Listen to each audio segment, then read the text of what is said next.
Bien, muchas gracias a todos por su amable espera. Les doy la bienvenida a esta clase magistral, de Salud, de Inteligencia Artificial en Salud, guía para profesionales. Me presento con ustedes, para los que no me conozcan, voy a abrir mi cámara rápidamente. Yo soy Merit Gómez Carmona. Voy a presentarme brevemente para los que no me conocen.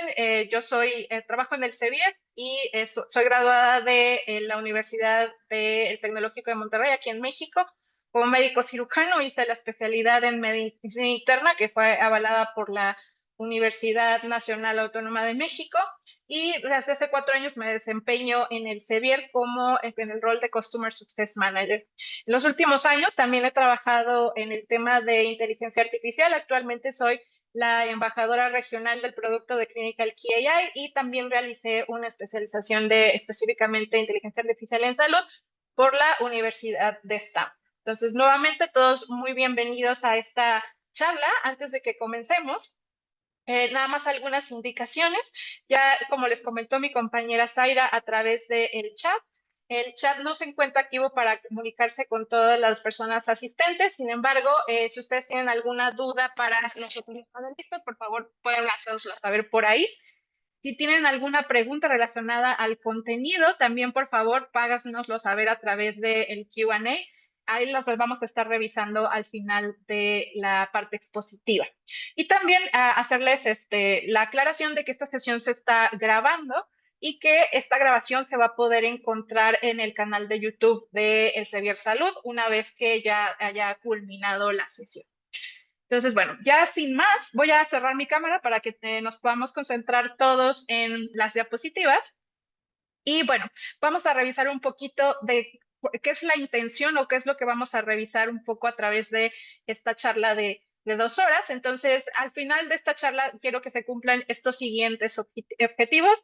En primero, que ustedes le pierdan un poco el miedo y que corrijamos muchos de los mitos comunes que hay alrededor de la inteligencia artificial, que conozcan las aplicaciones que pueden tener específicamente en el campo de salud, como el concepto de inteligencia artificial general. También entender de una manera básica los conceptos importantes alrededor del área específica de inteligencia artificial generativa, y vamos a también a tener un entendimiento básico de cómo es que funciona. La parte probablemente más importante de esta charla va a ser la última, donde vamos a también a evaluar un poco las herramientas de inteligencia artificial generativa que se encuentran ya en el mercado. Entonces, en seguimiento a esto, les muestro ya la agenda formal. Vamos a dividir esta charla en dos partes que va a estar divididas por un pequeño intermedio de descanso. En la primera parte nos vamos a enfocar en el concepto de inteligencia artificial general. Vamos a hablar de algunas definiciones importantes, que es muy importante que tengamos bien establecidas y que comprendamos muy bien para poder entender lo de la segunda parte, por lo cual vamos a tener una pequeña actividad de práctica. Luego vamos a hablar algunos de estos mitos comunes relacionados a la inteligencia artificial y cómo la historia prueba que estos mitos muchas de las veces no tienen ninguna base. Y después de nuestro intermedio, vamos a entrar ya a la parte directa de la inteligencia artificial generativa. Vamos a nuevamente tocar algunas definiciones importantes. Vamos a localizarlo al área específicamente de salud, algunas áreas, digamos, algunos aspectos positivos, también algunas preocupaciones relacionadas a la inteligencia artificial. Y vamos a cerrar la charla con la sección de predicciones relacionadas a este tema, recomendaciones para los clínicos y nuestra actividad de evaluar los chatbots públicos. Y bueno, los anuncios finales. Entonces, sin más, vamos a comenzar porque, como pueden ver, hay mucho que cubrir en esta sesión. Vamos a empezar con las definiciones básicas alrededor de la inteligencia artificial. Y bueno, antes de entrar ya de lleno en el tema, pues es muy probablemente que ustedes hayan oído estos conceptos y muchas de las veces si no tenemos una formación en ello, pensamos que pueden ser hasta equivalentes o no sabemos especialmente a qué se refieren, sobre todo porque se están utilizando también de una manera bastante comercial, ¿no? Si algo actualmente se quiere volver atractivo, le ponen con inteligencia artificial, ¿verdad? Entonces, exactamente a qué nos referimos cuando hablamos de cada uno de estos conceptos. Y algo que quiero que tengan en mente durante todo el transcurso de esta charla es que todas las definiciones que yo les voy a ir dando van a ser, digamos, como las capas de una cebolla. O sea, el concepto de inteligencia general, artificial, digamos, es el que cubre las áreas más específicas. Es como decir cáncer, porque es un concepto muy grande y que cubre muchos órganos, cubre muchos tipos de cáncer, y ya cuando le empezamos a poner nombre, apellido, es que ya podemos definir hacia qué tipo de cáncer vamos a hablar. Lo mismo sucede con la inteligencia artificial. Específicamente vamos a entrar de lleno en estos tres conceptos: inteligencia artificial, machine learning, o también en español, aprendizaje automático, y una subárea del aprendizaje automático es que es el aprendizaje profundo o deep learning. Entonces, sin más, empecemos con la más importante y la estrella, ¿no? Que es la de inteligencia artificial. Y bueno, inteligencia artificial se define como la teoría y en las últimas décadas el desarrollo de estos sistemas informáticos que tienen como finalidad replicar alguna capacidad que solamente históricamente podía ser hecho por un humano. ¿A qué me refiero con este tipo de capacidades? Puede ser, por ejemplo, replicar cómo se aprende. En el caso también es importante hacer hincapié de la inteligencia artificial y de cómo aprenden las máquinas. Esto no va a suceder exactamente como sucede en los humanos. El tipo de aprendizaje que están intentando replicar es el aprendizaje empírico, o sea, basado en experiencia. Sin embargo, esto a veces lo humanizamos mucho y pensamos que la inteligencia va a aprender igual que nosotros aprendemos los humanos. Cuando nos referimos a la inteligencia a nivel de una máquina, a lo que nos estamos refiriendo es que el sistema va a tener un mejor rendimiento dependiendo de la cantidad de datos que recibe. ¿A esto que me refiero? Entre más datos, mejor rendimiento tendrá esa máquina o ese sistema. A eso se refiere aprendizaje en este contexto específico. También razonamiento, en el sentido de que razonamiento que nos permite tomar decisiones basadas en reglas o en experiencia previa, también lo podemos llevar a nivel de las máquinas, solamente que estas reglas van a ser a través de reglas lógicas y los datos disponibles que tenga la máquina. Este en específico es fundamental para un tipo de inteligencia artificial que vamos a ver que se llama sistemas de expertos y para en general desarrollar la toma de decisiones. Percepción. Nosotros como humanos, nosotros interpretamos y analizamos nuestro contexto alrededor de nuestros sentidos, ¿no? De nuestra vista, de nuestra audición, de nuestro tacto. Entonces, la máquina no tiene órganos como nosotros, sin embargo, sí puede hacer interpretación de su ambiente a través, por ejemplo, del reconocimiento de imágenes, del procesamiento del lenguaje natural y de reconocimiento de voz. También memoria, a esta capacidad que tenemos los humanos de almacenar y recuperar información, también se puede replicar a nivel de las máquinas. Y finalmente, y probablemente de las áreas la más controversial de todas actualmente, la creatividad. Que si bien muchos podrían argumentar que la máquina nunca va a tener una creatividad como la humana, lo que sí puede hacer es generar y hacernos parecer que tiene creatividad al generar este tipo de contenidos como arte, música, poesía y otras formas de expresión creativa. Entonces, en general, este es un término sombrilla y va a abarcar diferentes tipos de tecnologías que tienen como objetivo principal lo que acabamos de decir, emular algún tipo de inteligencia humana.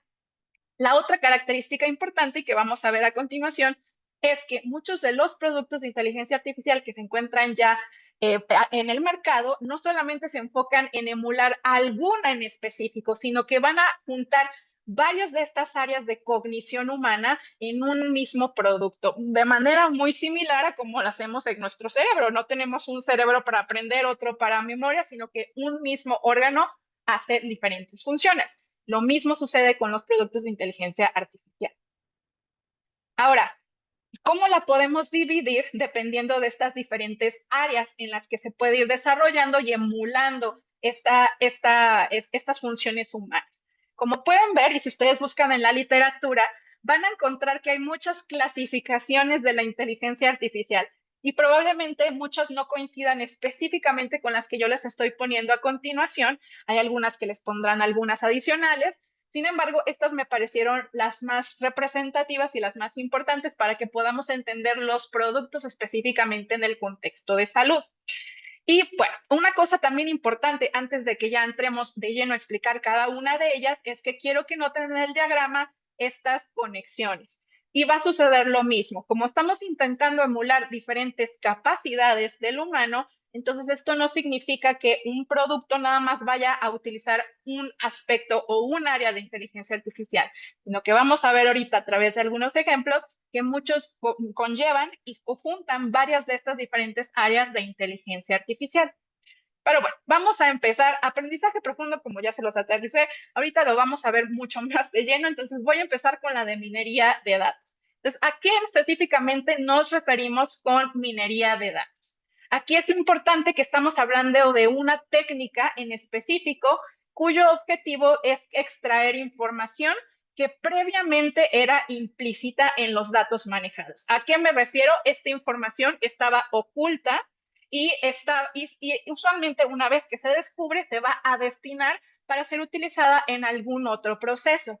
Para la extracción de datos, no es algo tan sencillo como pues la máquina va ahí con su piquito, le da ahí un clic a los datos y ya sale información útil, sino que la minería de datos es un proceso que va a necesitar sondear, preparar, explorar los datos para poder extraer esa información oculta. Otra característica importante y que van a ver en algunas definiciones es que este proceso de analizar los datos y que se descubra nueva información proviene del hecho de que va a analizar y va a extraer información de distintas fuentes de información, donde por eso es que va a poder hacer lo oculto visible. Otra área interesante, y es probablemente también la que está muy relacionada con salud, son los sistemas expertos. Los sistemas expertos lo que intentan emular es, como ya hemos dicho, específicamente el área del razonamiento de los humanos. En este caso, el sistema experto lo que va a intentar emular es el conocimiento de un experto en algún área del conocimiento. Usualmente los sistemas expertos seleccionan áreas que son de alta complejidad, como es el caso de medicina. Y su objetivo principal es ayudar en la toma de decisiones o realizar una toma de decisiones automática. Siguiente área, robótica. Bueno, esta probablemente se entiende un poco solita, pero se enfoca en tanto el desarrollo como el diseño y la construcción de robots para que realicen tareas, ya sea de manera autónoma o semi-autónoma. Visión por computadora. Aquí está, digamos, si nuestros ojos son la parte que se encargan de adquirir información visual, este es el área de la inteligencia artificial que son los ojos de la máquina. ¿Por qué? Porque es la rama que va a analizar y extraer información específicamente de imágenes a través de diferentes sistemas y algoritmos. Aquí, por ejemplo, se usa visión por computadora para este tipo de tareas como el reconocimiento facial o el análisis de imágenes médicas. Y bueno, finalmente, antes de que entremos ya de lleno al de aprendizaje automático, vamos a hablar un poco del procesamiento del lenguaje natural y la generación de lenguaje natural. Aquí probablemente, digamos, si la visión por computadora son los ojos, pues entonces esta área se enfoca en la boca. ¿Por qué? Porque lo que le va a permitir a la computadora es ordenar, comprender y manipular el lenguaje humano de manera que cuando genera un texto lo puede hacer en un tono y en una reducción que es lo más cercano a la forma humana. Y aquí en esta específica área es muy importante resaltar que si bien son muy buenos a veces imitando cómo hablaría un humano, no cumple con la capacidad de poder leer. ¿A qué me refiero? El algoritmo va a poder escribir una respuesta, pero no va a entender lo que acaba de escribir. Y por eso es fundamental que tenga coherencia, porque el que va a poder leerlo es el humano. Y bueno, finalmente, ahora sí, entramos ya de lleno al tema del aprendizaje automático, que recordemos, también se le puede conocer como Machine Learning. Entonces, el Machine Learning está enfocado en estos dos tipos de aprendizaje, el aprendizaje formal y el aprendizaje informal. Con el aprendizaje formal nos referimos a una familia de diferentes estadísticas, técnicas matemáticas que lo que van a utilizar son diferentes métodos para aprender de manera automática. ¿A qué me refiero con automática? Al hecho de que no hay una programación explícita para llegar al objetivo. ¿Cómo se los pongo esto en un ejemplo? Pongamos que el flujo de una programación normal que no requiere aprendizaje automático, digamos que yo soy un programador es que nosotros usualmente tenemos una entrada. Aquí puede ser una pregunta, o en este caso pongamos un ejemplo médico. Pongamos que mis entradas son radiografías y lo que yo quiero que me diga la máquina es cuáles radiografías tienen neumonía y cuáles no. O sea, yo quiero que me categorice en sí o no.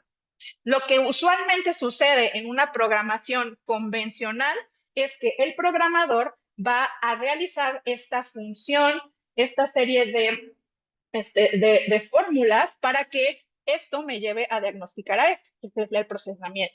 En el caso del aprendizaje automático, lo que se le puede otorgar a la máquina son los datos de entrada, le podemos decir a veces en algunos tipos de aprendizaje, estos son, por ejemplo, algunos casos de neumonía y lo que la máquina va a hacer es desarrollar esta parte, desarrollar la función que me ayude a diferenciar entre neumonía y no neumonía. Entonces, esta es la parte en la que en la que se define el aprendizaje automático, generar esta parte. Ahora, también recuerden que esta es una manera estructurada de hacerla cuando estamos haciendo un aprendizaje formal. Sin embargo, también hay una parte que es informal, donde los sistemas se mejoran a través de exposición o experiencia a datos. Usualmente, los modelos requieren de ambas fases para poder ser lanzados. Ahora, adentro del aprendizaje automático, vamos a ver que probablemente se preguntarán, bueno, ¿y cómo hace la máquina entonces para generar esto de manera automática?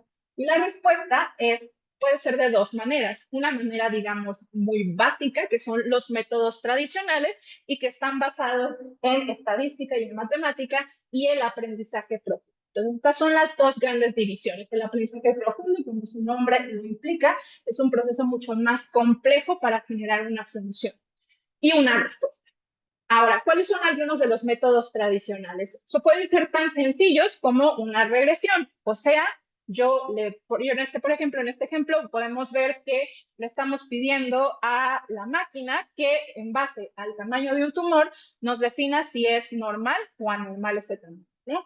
Y aquí podemos ver los ejemplos, o sea, los datos de entrada que le pusimos. La función que creo es esta línea que nos explica y donde caen la mayoría de los. A través de este tipo de regresiones, usualmente lo que se establece, por ejemplo, es un punto límite, a donde nosotros podemos decir, bueno, de acá para acá es un no y de acá para acá es un sí. Estos son de los métodos más simples. Otro método muy simple es, por ejemplo, los árboles de decisiones, donde nosotros a través de diferentes variables que pueden tener diferentes respuestas, es que vamos a llegar, en este caso, por ejemplo, a un diagnóstico. O esto lo podemos hacer un poco más denso. Podemos generar no solamente un solo árbol, sino un bosque completo aleatorio. En base a las mismas variables organizadas de diferentes maneras, esto también podemos utilizarlo para automatizar el proceso de llegar a una decisión. O también las máquinas de vectores de soporte, que estas son muy similares a las regresiones, pero ellas toman más en cuenta estos datos outliers. Que ahorita se me fue la palabra en español, me perdonarán.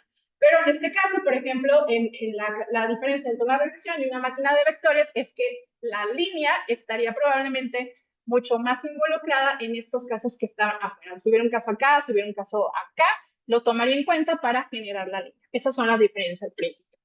Ahora, si bien esto se las estoy mencionando, nada más quiero que entiendan de manera muy superficial que estos son métodos matemáticos básicos y que son opuestos al aprendizaje profundo que vamos a ver a continuación.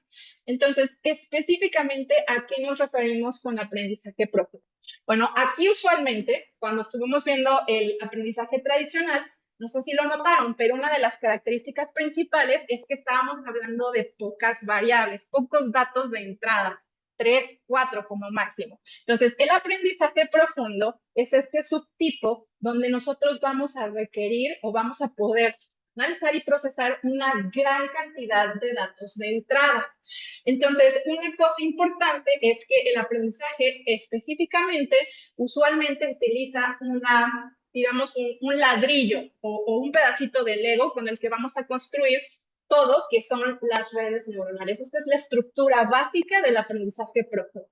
¿Y a qué nos referimos con redes neuronales? Por su nombre, ustedes ya adivinarán que están basadas precisamente un poco en la comunicación y el funcionamiento que tienen las neuronas cerebrales. En este caso, se refiere al hecho en cómo están organizados los datos. Entonces, en este caso, noten varias cosas. Uno, tenemos varios datos de entrada, podemos tener muchísimos más, esto es nada más un ejemplo para que sea entendible. Y la otra característica importante es que vean que los parámetros están organizados jerárquicamente por capas. Tenemos capa 1, capa 2, capa 3 y la capa de producción. La otra cosa importante es que usualmente los datos de salida de la capa anterior se convierten en datos de entrada para la siguiente capa, dejando que esto pueda trabajar con unas cantidades mucho más grandes de datos y con relaciones mucho más complejas. Usualmente, independiente de qué tan grande sea la red neuronal, está compuesta de estas tres partes que les pongo en la pantalla. Una parte de entrada, las capas ocultas, que pueden ser muchísimas, y la parte de producción, que sería la salida. Ahora, este bloquecito, digamos, este ladrillo que es la red neuronal, nosotros los podemos acomodar de diferentes maneras para crear ya verdaderamente un aprendizaje profundo que cumpla con diferentes funciones. Aquí yo les pongo algunos ejemplos de cómo podemos utilizar estos ladrillitos con algunos diferentes tipos también de configuraciones para lograr diferentes objetivos. Entonces, las redes neuronales, digamos, son esta base angular, por ejemplo, para la generación de imágenes, para la generación también de texto, y para hacer cualquier tarea que requiera de una gran complejidad por la cantidad de variables que estamos manejando.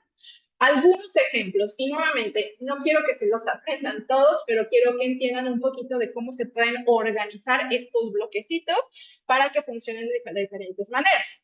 Las redes GAN o las redes generativas antagónicas. Estas se han vuelto muy populares, sobre todo con este boom que hemos tenido de la generación de imágenes. ¿Se acuerdan que hace unos años había estos videos donde generaban algún video por inteligencia artificial y se veía todo horrible, se veía todo deforme los humanos, y 2 años después ya se ven muy reales? Bueno, una de las maneras en que lograron que se mejorara mucho esto es a través precisamente de esta arquitectura. Aquí lo que va a suceder es que vamos a tener dos sets de redes neuronales, un generador, un discriminador o un inspector. Entonces, cuando se genera, en este caso, por ejemplo, una imagen, el discriminador lo que debe poder identificar es si es una imagen real o es una imagen falsa. Y eso lo retroalimenta el generador. Si el inspector te dijo, no, esto es falso, esto está mal, por esto y esto y esto, ese dato le sirve al generador para mejorar la siguiente imagen. Esto es un método. También podemos tener, por ejemplo, las redes neuronales aplicadas en las redes de crecimiento de grafos. Estas, por ejemplo, se usan cuando estamos viendo datos que tienen conexiones muy complicadas, como por ejemplo análisis de redes sociales, análisis de moléculas. Otros tipos de configuraciones o arquitecturas de redes son las convolucionales también, que las utilizamos especialmente para el análisis de imágenes, por ejemplo, y en la que nos vamos a enfocar mucho en la segunda parte del curso, por lo cual esta sí me voy a detener un poco más, son en las que están relacionadas al procesamiento del lenguaje natural. Y específicamente en esta arquitectura que estamos viendo que se llaman transformadores. Entonces, ¿qué es esto del transformador y por qué es importante? Bueno, aquí una característica importante del transformador es que va a poder procesar datos secuenciales. ¿Esto qué significa? Va a poder, por ejemplo, en el caso de un texto, procesar un enunciado y tener en cuenta el orden de cada palabra y la relación que tiene cada palabra con la otra. La otra cosa que hace diferente a los transformadores es que no solamente van a poder utilizar y van a poder navegar secuencias, sino pueden hacer secuencias muy largas de datos.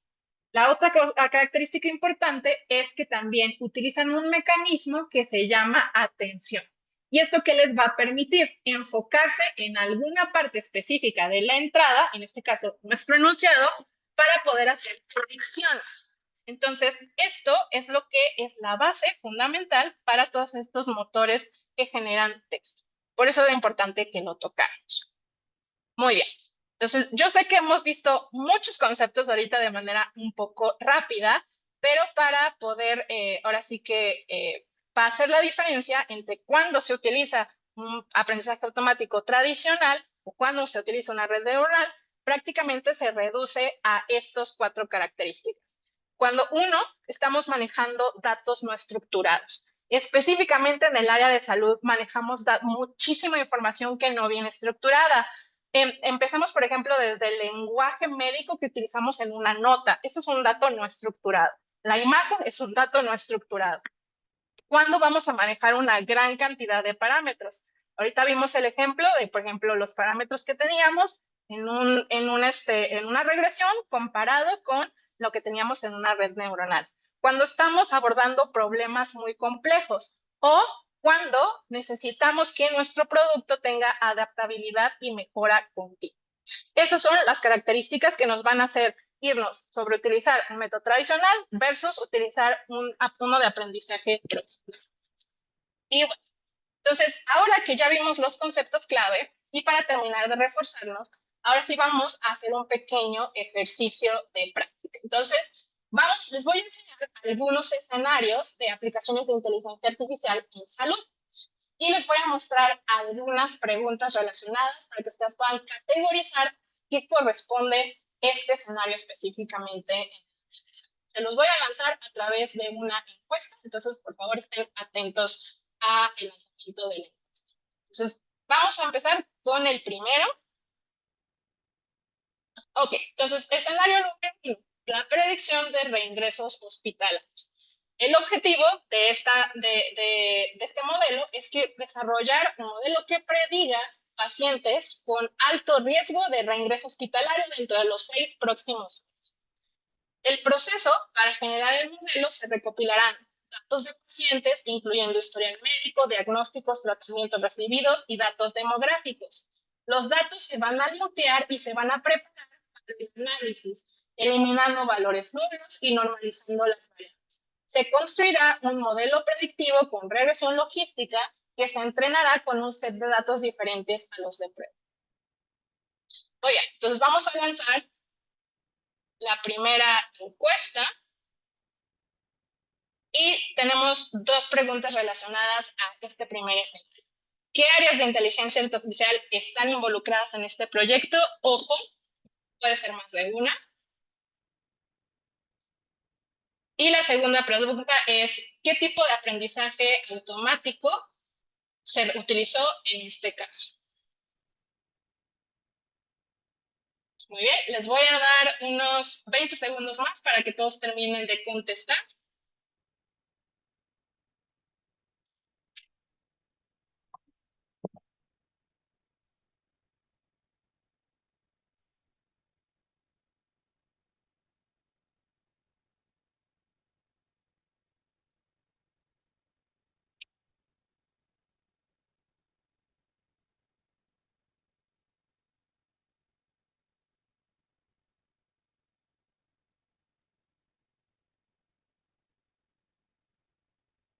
Muy bien, ok, parece que ya casi todos metieron sus respuestas.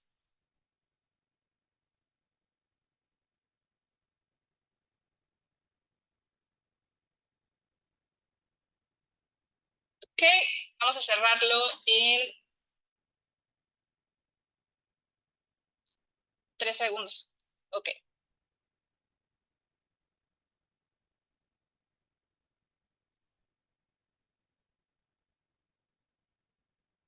Perfecto. Bueno, muchísimas gracias a todos. Vamos a revisar las respuestas. Ya teníamos más del 50% de participación. Entonces, la pregunta número 1, ¿qué áreas de la inteligencia artificial están involucradas en este proyecto?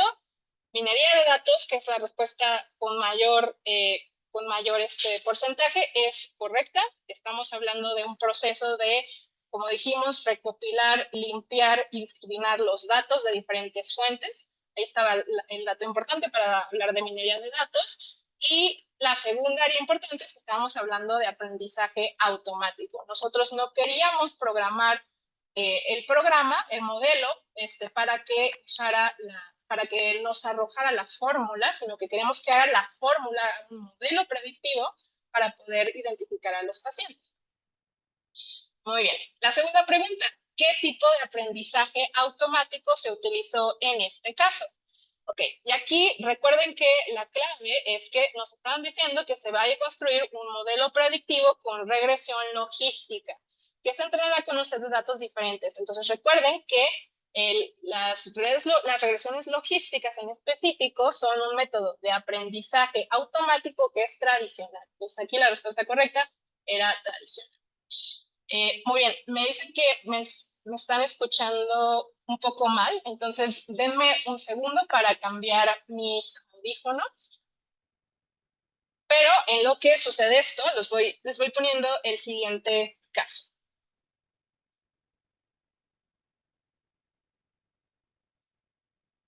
Muy bien, entonces ahora vamos a pasar de la predicción a un ejemplo muy interesante y que probablemente muchos hayan escuchado, el cirujano robot.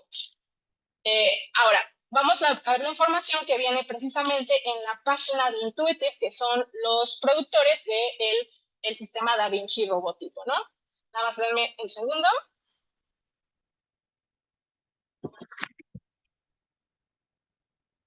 Hola, hola.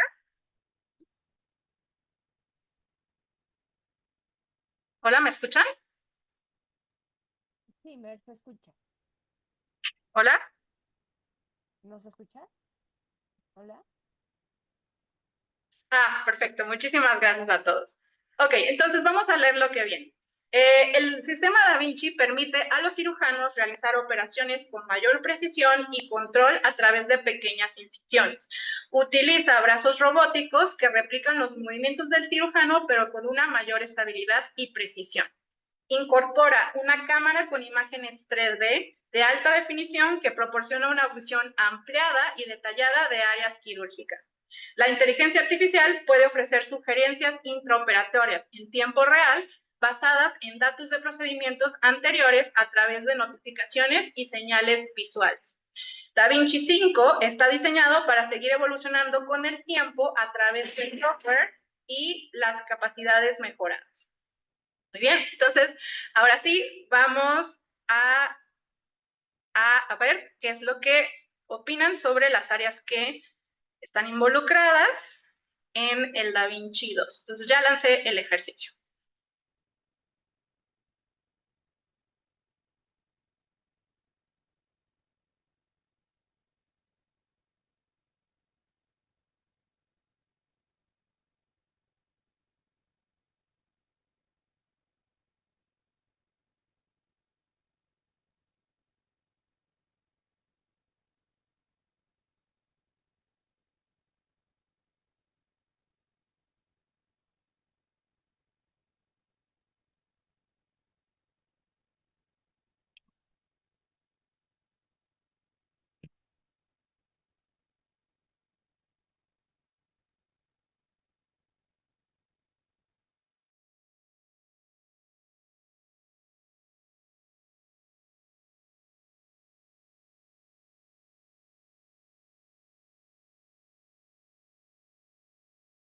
Terminar de mandar sus respuestas.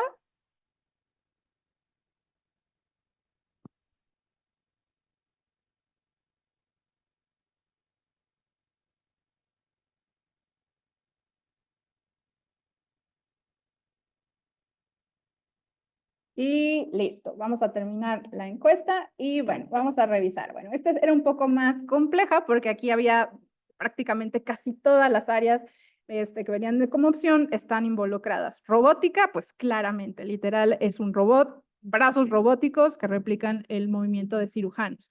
Minería de datos, si bien Da Vinci está adquiriendo datos e información de procedimientos, aquí no tenemos específicamente la información de las fuentes que proviene y que si son datos implícitos o no, por lo cual digo, esta me quedaría un poco en duda.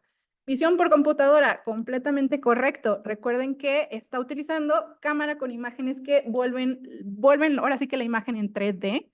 para poder proporcionar la visión ampliada y aprendizaje automático. Correcto. Aquí recuerden que, si bien, como bien mencionaban por el chat, el DaVinci pues ya tiene bastantes años que fue lanzado al público, siguen saliendo estas actualizaciones, no solo desde la parte robótica, sino desde la parte del software. En específico, este DaVinci 5 ya tiene este aprendizaje automático que nos va a ayudar a poder mejorar las capacidades a través del tiempo. Le dijimos, entonces ya por eso sabemos qué tipo de aprendizaje automático es y la mayoría la contestaron correctamente.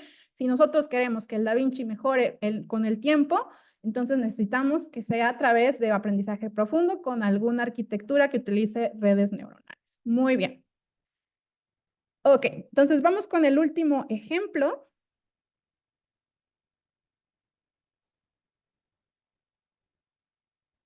Y, ok, entonces ahora vamos a hablar del Watson IBM, otro ejemplo clásico de inteligencia artificial en salud. Y bueno, este es un sistema que se emplea en el área de oncología para apoyo a la toma de decisiones sobre diagnósticos y tratamientos. Watson puede analizar grandes volúmenes de datos clínicos y publicaciones médicas para identificar patrones y proporcionar recomendaciones basadas en la evidencia comprensible para el médico. Por lo general, las opciones de tratamiento son coherentes con las pautas de la National Comprehensive Cancer Network y están respaldadas por la bibliografía seleccionada por el MSKCC, que refleja la experiencia y los conocimientos del MSKCC. Muy bien, entonces vamos a lanzar la última encuesta.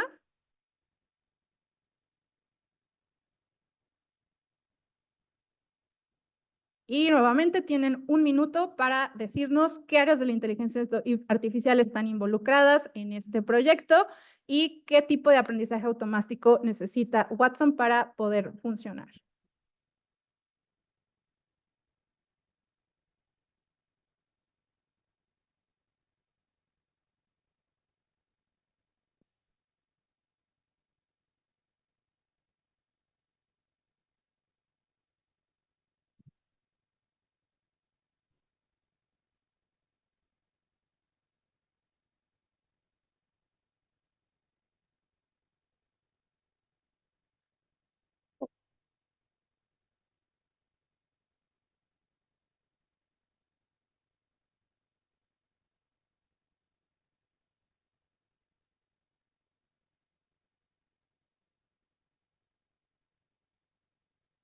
Muy bien, ya se terminó el tiempo del minuto. Voy a dar un poquito más para que lleguemos a más del 50% de respuestas.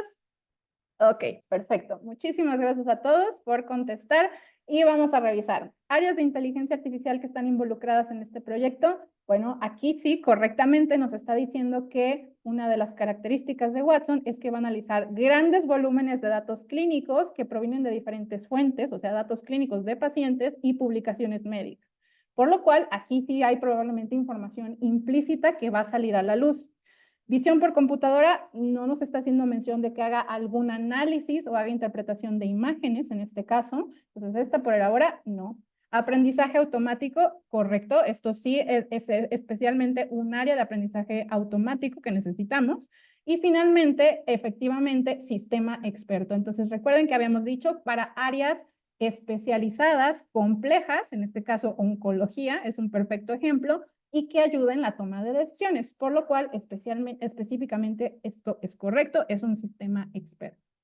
¿Y qué tipo de aprendizaje automático se utilizó? Efectivamente, para que nosotros podamos utilizar, gracias a toda esta información, grandes volúmenes de datos y podamos generar una respuesta comprensiva, no podríamos hacerlo a través de un aprendizaje tradicional, o bueno, costaría bastante trabajo más bien, necesitaríamos un enfoque de aprendizaje profundo. Correcto, muy bien, muchas gracias a todos. Espero que ya a través de estos ejemplos haya quedado un poquito más claro todas las diferentes áreas que acabamos de ver y las diferencias importantes entre el aprendizaje profundo y el aprendizaje automático y la inteligencia artificial. Y bueno, vamos a continuar esta primera parte de nuestra charla hablando un poquito de los mitos relacionados a la inteligencia artificial. Y vamos a empezar con el mito número 1. La inteligencia artificial es una tecnología reciente.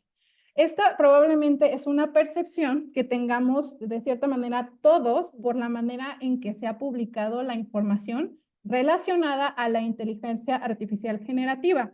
Sin embargo, voy a mostrarles a continuación verdaderamente desde cuándo es que se empieza a desarrollar la inteligencia artificial. Vean que la primera mención o el primer esfuerzo, digamos, alrededor de este pensamiento que en ese momento era filosófico, se desarrolla en 1950 a través de un artículo que se publica en Science, que se llama Computing Machinery and Intelligence, publicado por Alan Turing, donde él se hace una pregunta esencial. ¿Las máquinas pueden pensar?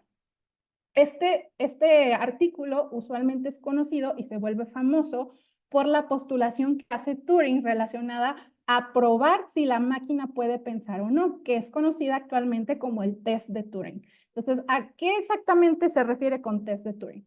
Lo que Turing plantea es que si estamos en un cuarto dividido por una pared en medio y tenemos a dos personas de un lado, una mujer y un hombre, y a otra persona del otro lado de la pared, que puede ser mujer o hombre, a través de comunicación, de la comunicación que pueda tener con las personas, esta persona que está solita debe identificar si está hablando con un hombre o con una mujer. En el caso del test de Turing, él propone una modificación donde en vez de ser un hombre y una mujer, es un humano y una máquina. Y el humano que está, digamos, de examinador debe determinar cuál de los dos es la máquina. Si la computadora puede engañar al humano a pensar que es un humano, entonces se dice que el test de Turing fue aprobado. Posteriormente, ya el concepto, digamos, de inteligencia artificial se desarrolla unos años después por John McCarthy, que es el primero en acuñar el término de inteligencia artificial para describir esta parte de hacer máquinas inteligentes. Y a partir de este momento, ustedes pueden ver que empiezan los primeros esfuerzos de hacer ya máquinas que piensan. Y aquí recuerden, y quiero que pongan en contexto, que estamos hablando de máquinas y de computadoras de esas que ocupaban prácticamente casi todo el cuarto, ¿no? Y ya tenemos, por ejemplo, intentos de un robot, ya tenemos intentos de un chatbot, ya tenemos intentos de una primera persona electrónica, o sea, un robot. Sin embargo, posteriormente sucede este periodo que se le llama el invierno de la inteligencia artificial, donde no suceden avances significativos alrededor de esta área. Si ustedes ven en diferentes líneas del tiempo, este puede variar. Sin embargo, todos concuerdan en que empezamos a hacer avances muy importantes a partir de los 1990, ¿no? Donde aquí empezamos a tener estos reportajes anecdóticos de que computadoras vencen, por ejemplo, a los campeones de ajedrez. O, por ejemplo, este que se me hace sumamente interesante, un robot que emula la inteligencia emocional y que va a detectar y responder a emociones humanas. Asimismo, también importante, la inteligencia artificial no solo no es un concepto nuevo, es un proceso que ya probablemente está en muchas de sus casas y ustedes no se habían dado cuenta que eso cae en el área de inteligencia artificial, como es, por ejemplo, el caso de Roomba. La Roomba es este robot autónomo que se produce en masa y cuyo objetivo es aprender a limpiar en base a la ubicación donde está. Así también muchos de la inteligencia artificial le han traído en su bolsillo también durante muchos años. Siri, por ejemplo, y todos estos asistentes de voz son también ejemplos de inteligencia artificial que hace específicamente una función, en este caso ser un asistente inteligente. También importante mencionar el esfuerzo del 2011 de Watson, que es esta computadora que fue alimentada con una cantidad masiva de datos con la intención de ganar un juego de Jeopardy. Y al final del día lo terminó logrando, terminó siendo el primer jugador computadora en ganar un juego de Jeopardy contra los mejores jugadores del mundo. Y como se acordarán, este fue el punto de partida para lo que estamos viendo como el IBM Watson, que para oncología. Digamos, este modelo fue el que se utilizó para desarrollar estas diferentes áreas de IBM que estaban enfocadas en la toma de decisiones en salud, pero todo nace de aquí. Y probablemente también los casos que más han resonado en la actualidad, 2014, se vence por primera vez y se pasa la prueba de Turing con Eugene. Y probablemente también el que le suene en su mente es este de Tay, este chatbot que se alimentó con comentarios de redes sociales, por lo cual, como consecuencia, ella terminó haciendo comentarios inflamatorios y ofensivos, ¿no? También, nuevamente, esfuerzos en los juegos, donde nuevamente máquinas vencen a humanos en estas áreas lúdicas. Sin embargo, lo que ha pasado en estos últimos años ha sido lo que probablemente se note como un crecimiento, digamos, exponencial y que salió de la nada, que es precisamente el boom de la inteligencia artificial generativa. ¿Cuándo empieza todo esto?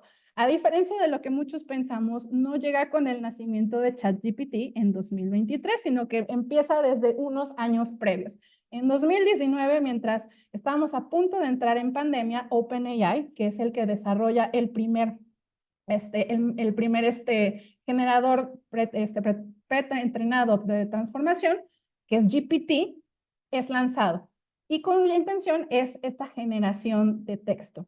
En los próximos años, no solamente desarrollan estos modelos para texto, sino que empiezan a desarrollarlos para otras áreas. Por ejemplo, DALL-E, que desarrolla imágenes, Clip, que identifica una imagen y te lo traduce a texto, y también otras corporaciones alrededor de adicionales a OpenAI se unen a desarrollar estos modelos de inteligencia artificial generativa. ¿Qué es lo que se vuelve ya, digamos, el punto máximo 2022-2023, donde nosotros estamos viendo ya la supremacía y los productos públicos? O sea, en este momento es donde en noviembre del 2022 sale por primera vez ChatGPT, salen también otros chatbots en el transcurso del año. Y aquí la diferencia importante es que si bien este modelo de GPT ya se venía trabajando desde hace mucho tiempo, ChatGPT está alimentado por datos de usuarios del GPT para brindarnos ya este motor público. ¿Y qué es lo que ha pasado en estos últimos años?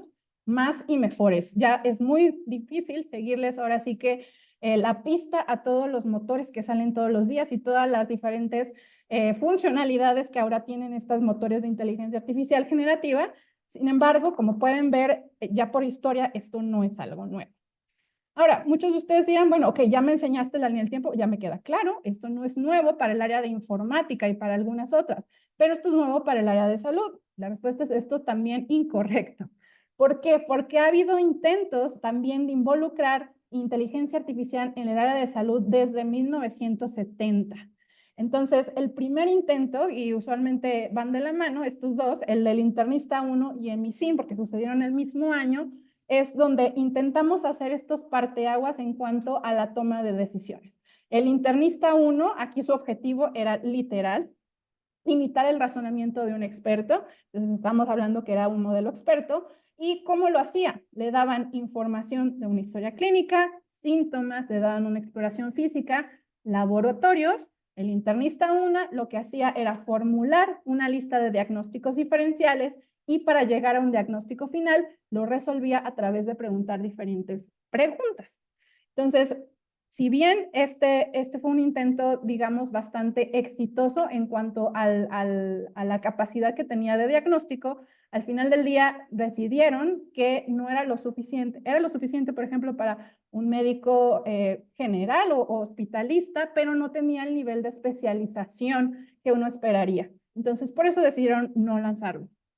MISIM, otro sistema experto, pero esta vez basado en reglas que utilizan las técnicas de inteligencia artificial para seleccionar terapias antibióticas en pacientes con infección. Y así pueden ver que a partir también de los 70s y los 80s hay otros esfuerzos de incorporar inteligencia artificial, por ejemplo, para el diagnóstico de glaucoma o para la detección de cardiopatías isquémicas. Sin embargo, hasta este punto, ¿qué es lo que pasó? Ninguno de estos terminó saliendo al mercado. Por eso es muy probable que muchos no sabíamos de ellos.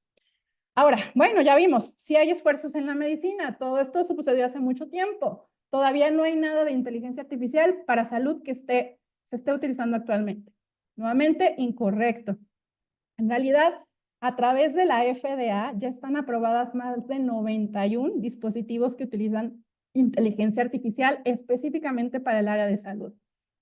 Ahorita yo les voy a mostrar algunos esfuerzos y van a ver que no están enfocados en algún área en específico. Hay algunos que son para diagnóstico, hay algunos que son para prevención, hay algunos otros que son para tratamiento.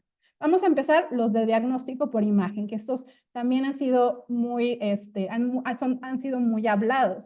Actualmente, si ustedes buscan o revisan la lista precisamente de estos dispositivos, van a poder encontrar que no solamente están limitados al área de radiología, la cual es muy sabida que ya se han desarrollado estos softwares acompañantes que los ayudan a los radiólogos a resaltar anomalías para diferentes enfermedades y que han tenido bastante buenos resultados estadísticos, sino que vean también en áreas, por ejemplo, en gastroenterología, ya también se pueden hacer, se pueden instalar este software como CADAI, que a través de imágenes de endoscopía ayuda a detectar pólipos que pueden que no sean tan obvios, o neoplasias. También el área de oftalmología a través de los fondos de ojo, de neurología y de cardiología a través del análisis de la interpretación de estudios como el electroencefalograma y el electrocardiograma o como el ecocardiograma.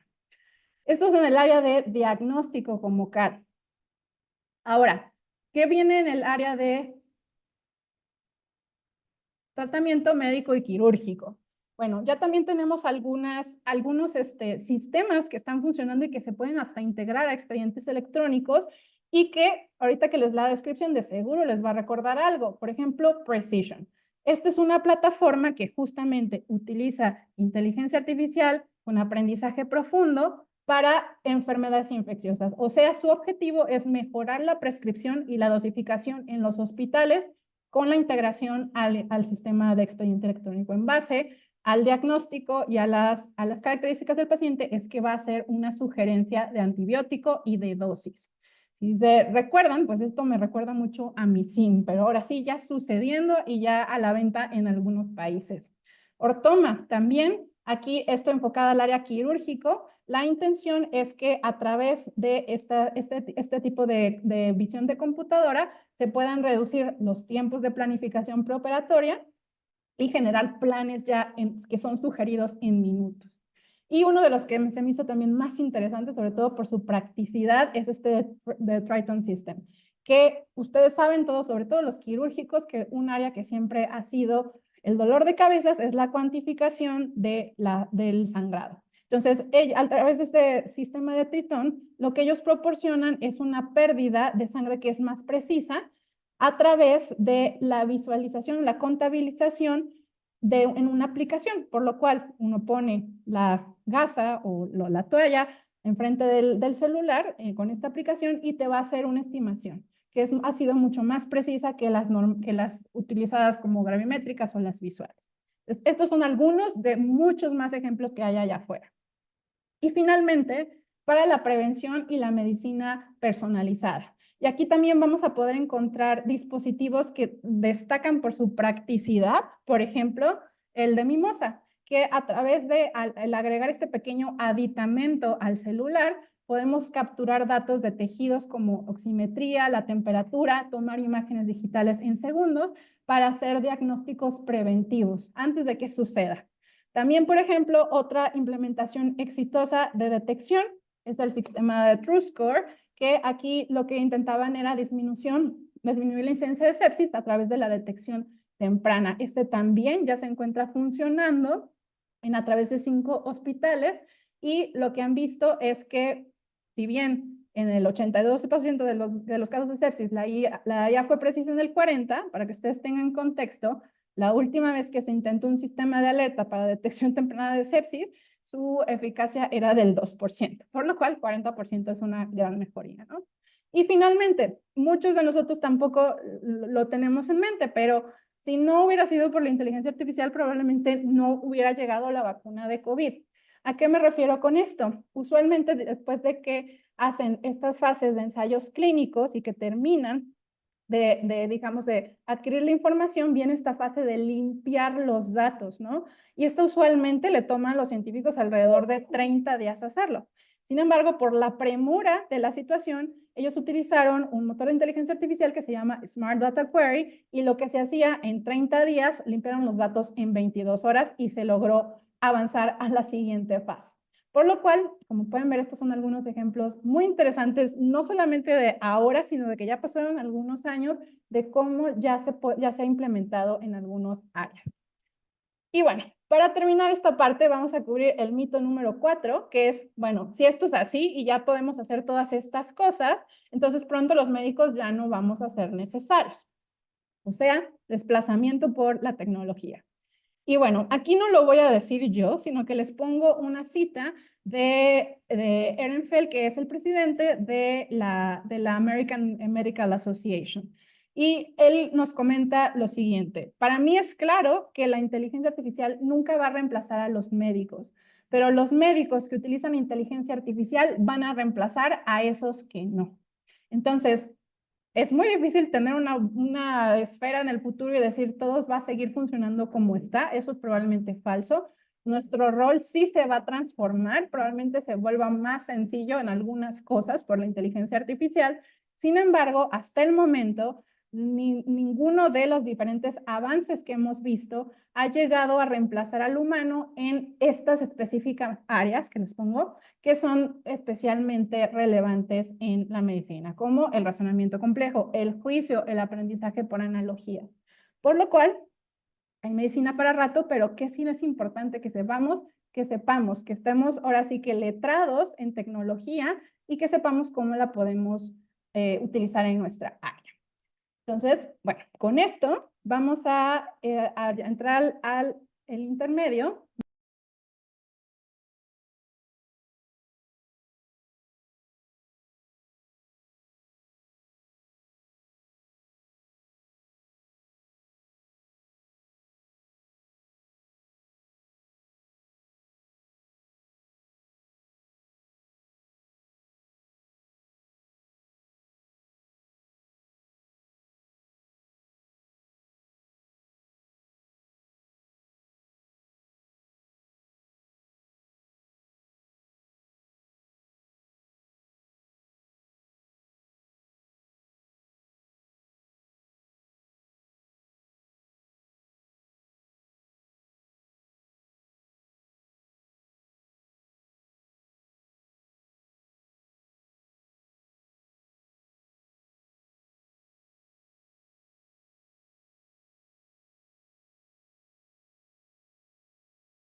Vamos a comenzar ahora con esta segunda parte de inteligencia artificial generativa.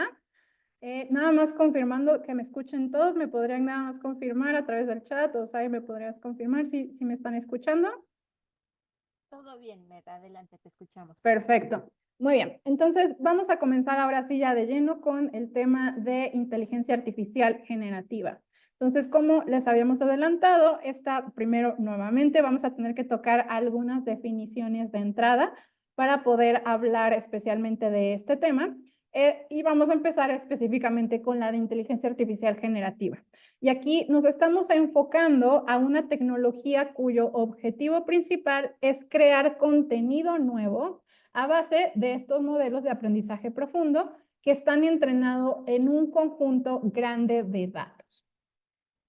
La inteligencia artificial generativa usa como base o como modelo los modelos fundacionales. ¿A qué me refiero con modelos fundacionales? Bueno, ya vimos que el área de aprendizaje profundo como tal está todo basado en la arquitectura de las redes neuronales.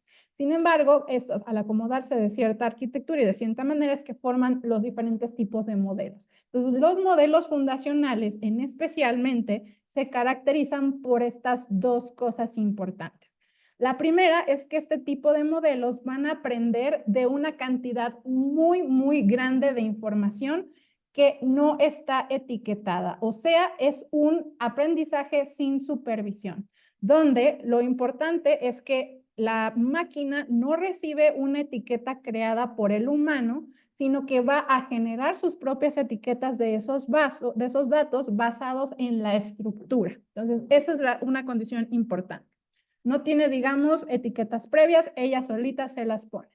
Y la característica importante número 2 de los modelos fundacionales es esta de adaptabilidad con mejor eficiencia de muestra en escala.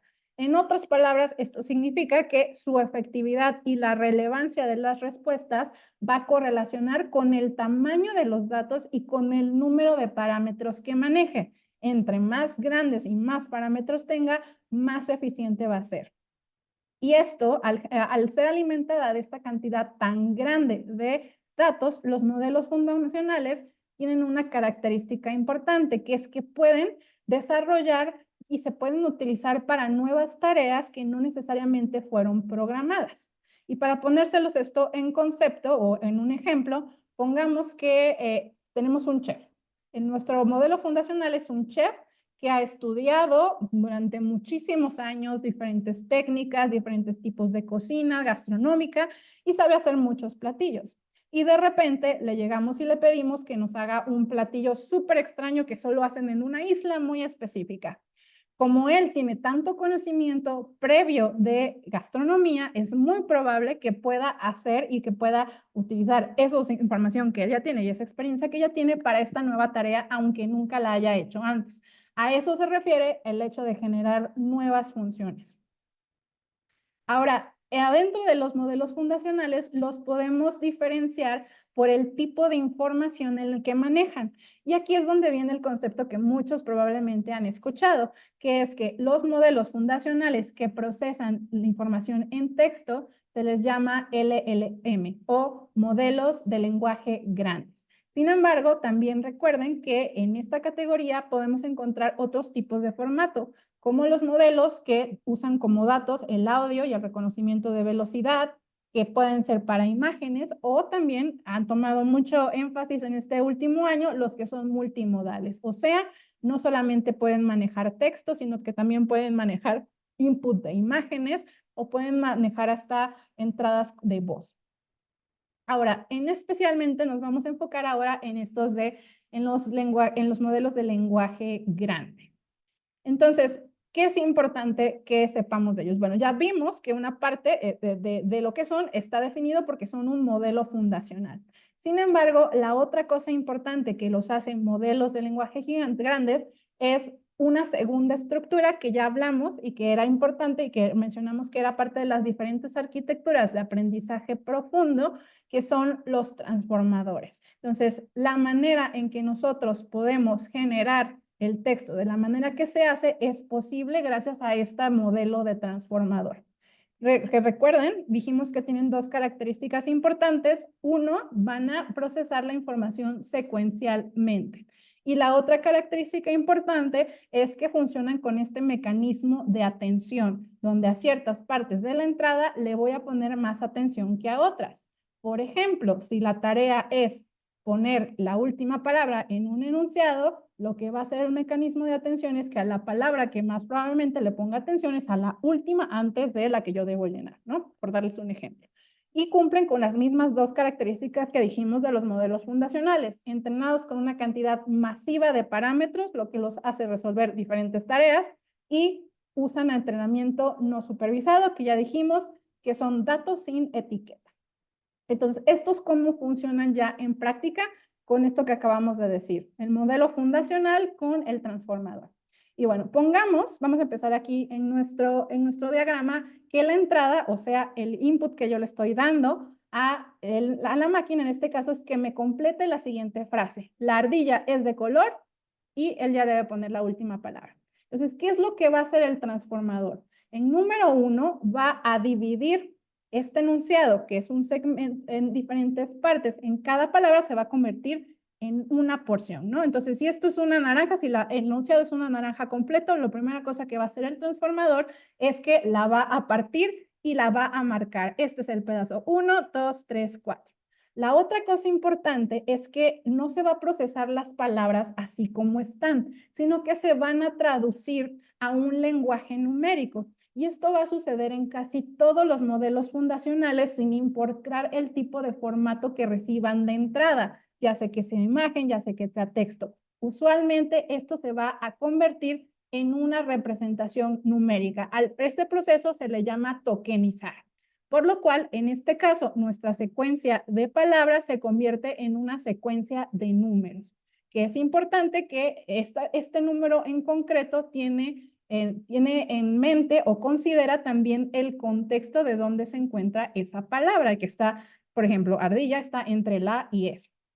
Luego, esta secuencia de números lo que va a hacer es entrar a nuestra red neuronal, que ya dijimos, a través de nuestro transformador, tiene estos mecanismos de atención para, hey, le pones más atención a esto y le pones más atención a otro, lo va a procesar y lo que va a generar es probabilidad de la respuesta, ¿no? Entonces, aquí basado en los datos que tenemos, la respuesta más probable para completar la pregunta sería marrón. Por lo que la respuesta final del motor va a ser la ardilla es de color marrón. Así es como funcionan a grandes rasgos. Esto es mucho más complicado, ya si nos queremos meter a lenguaje técnico, pero para que ustedes entiendan cómo es que procesa la información una vez que nosotros la introducimos en este bonito chat, ¿no? Ahora, el otro concepto también que es muy importante que con los que nos familiarizamos y probablemente también ya lo han escuchado es el de prompting. Prompting se refiere a esa interacción entre el humano y el modelo fundacional, donde el humano le va a brindar al modelo una instrucción que va a ser el dato de entrada y el modelo debe producir no solamente la función, como lo vimos en el diagrama, sino una respuesta, una salida. La salida va a depender entonces de dos factores, de los datos de entrenamiento del modelo y de qué también yo estructuré la instrucción de entrada. Por lo cual, el nacimiento y el boom de la inteligencia artificial generativa ha desarrollado esta rama que se llama la ingeniería del prompting, que precisamente se enfoca en este proceso de cómo generar, cómo crear estas entradas para que nosotros podamos controlar de cierta manera la salida y lo que genera el modelo fundacional. Es un área muy interesante, sin embargo, no es el objetivo de esta clase. Ahora, para poner estos tres términos en concepto, vamos a hacer otro ejercicio. Ahora vamos a intentar identificar en este ejemplo qué corresponden estas tres definiciones que acabamos de ver. Entonces, vamos a este ejemplo de, estamos en un campus de la Universidad M. Tenemos diferentes bibliotecas que tienen miles y miles de datos dentro de ellas. Cada una se especializa en una rama del conocimiento. Cada biblioteca ha desarrollado nuevos usos conforme más información adquiere de su área. Por ejemplo, la biblioteca de medicina ya no solo funciona para préstamos de libros, también funciona como librería. Las diferentes bibliotecas de esta universidad corresponden a, y ahora les voy a lanzar, el ejercicio, la pregunta 1.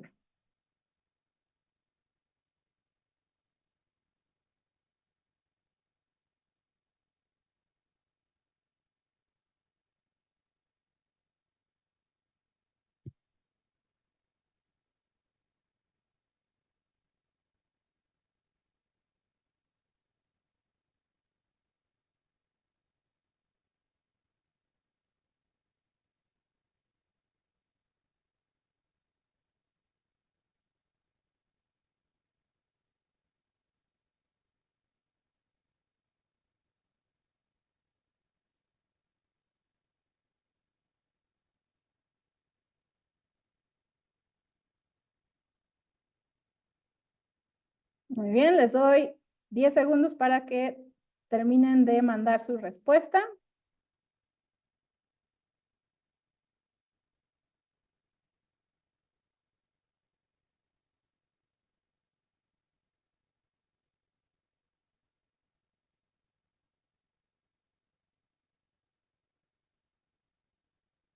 Y terminamos.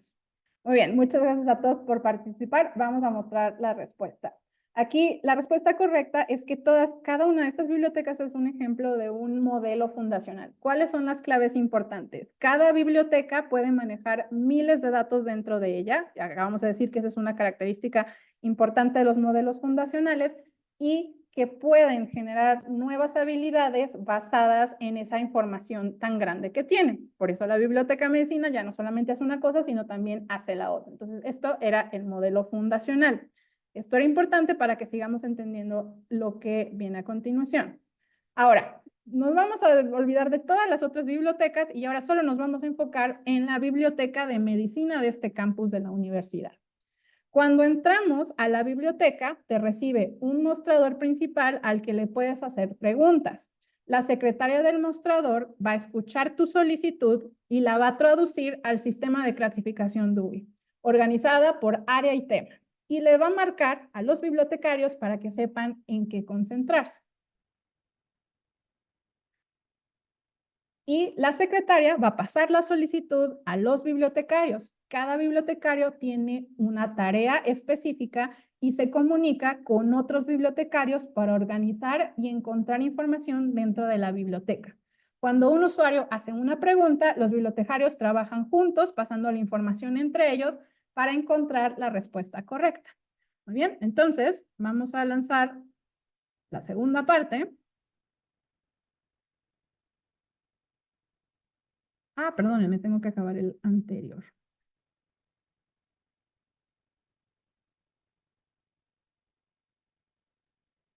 No, espérame, es que no me está dejando stop sharing. Listo.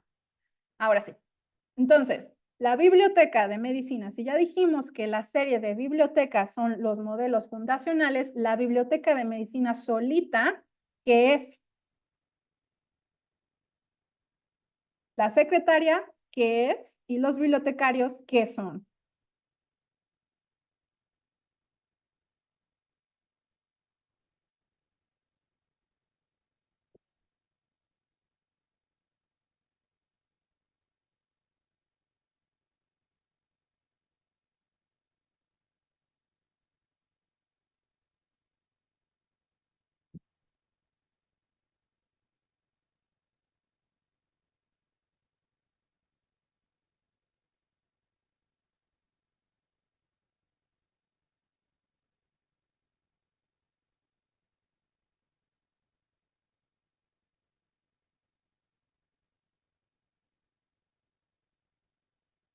Muy bien, les doy un poquito de tiempo más para que terminen de contestar todos.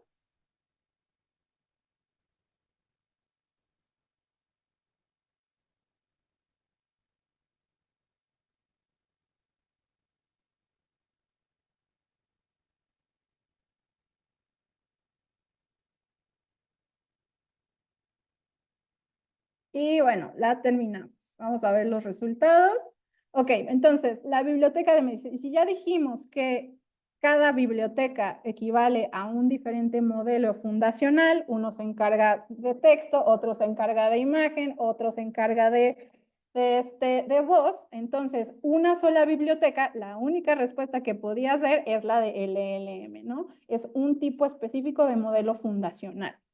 La secretaria, en este ejemplo, la secretaria efectivamente, como ustedes respondieron, es el transformador, el que va a tokenizar la pregunta del usuario, el que va a procesar esa secuencia de información y se lo va a pasar a los bibliotecarios, que en este caso, como la mayoría de ustedes efectivamente lo pusieron, son las redes neuronales. Las redes neuronales son las que tienen la información y la van a procesar para ya generar una respuesta correcta. Muy bien, entonces espero que ya con el ejemplo haya quedado un poquito más claro estos tres conceptos. Voy a dejar de compartir. Y bueno, entonces ya viendo estas definiciones, ahora, ¿para qué se puede utilizar la inteligencia artificial generativa? Y muchos de ustedes probablemente están familiarizados ya con muchos o han intentado muchos de estos casos de uso. Sin embargo, la inteligencia artificial generativa también se empezó a desarrollar desde los 70s y probablemente su primer caso de uso fue el de estadística para analizar datos numéricos. Y ahorita ya lo vimos precisamente en el ejemplo de la vacuna de Pfizer. Sin embargo, pues ahora probablemente también destacan mucho esta capacidad de escribir, generar imágenes, generar voz, generar videos, generar código. Sin embargo, también recordar que no solamente lo podemos utilizar para estas partes artísticas, sino también la podemos utilizar para generar datos sintéticos, que en especial en el contexto de investigación puede ser muy útil, sobre todo cuando no se pueden utilizar datos reales, como por ejemplo datos que son de información personal, pero que son necesarios para un análisis. Ahora, en el contexto específicamente de salud, ¿para qué nos puede llegar a servir? Su principal objetivo es que nos puede ayudar a reducir tiempos y esfuerzos como profesionales de salud. Como ya vimos, una área está dedicada al análisis y la interpretación de imágenes. La cosa importante de la inteligencia artificial generativa es que a veces puede descubrir patrones que no son fácilmente reconocibles para el ojo humano. Como asistente personal, o sea, ayudarnos a hacer todos estos trabajos que no son necesariamente clínicos, pero que toman mucho tiempo. Por ejemplo, el manejo de citas, las comunicaciones con los pacientes, educación al paciente, o sea, no solamente un motor que ayude al médico, sino un paciente que pueda tener acceso a un motor de inteligencia artificial, le puede, por ejemplo, explicar, le puede contestar dudas relacionadas a padecimientos, a medicamentos, y también se puede volver el asistente del propio paciente, recordatorios de citas, mensajes de seguimiento, todo eso se podría hacer a través de la inteligencia artificial generativa. Soporte la toma de decisiones. Podríamos utilizarla para recomendaciones basadas en evidencia, contestar preguntas clínicas, recopilar mejores prácticas de una manera mucho más rápida. Claro que todos como clínicos sabemos cómo recopilar información para responder una pregunta.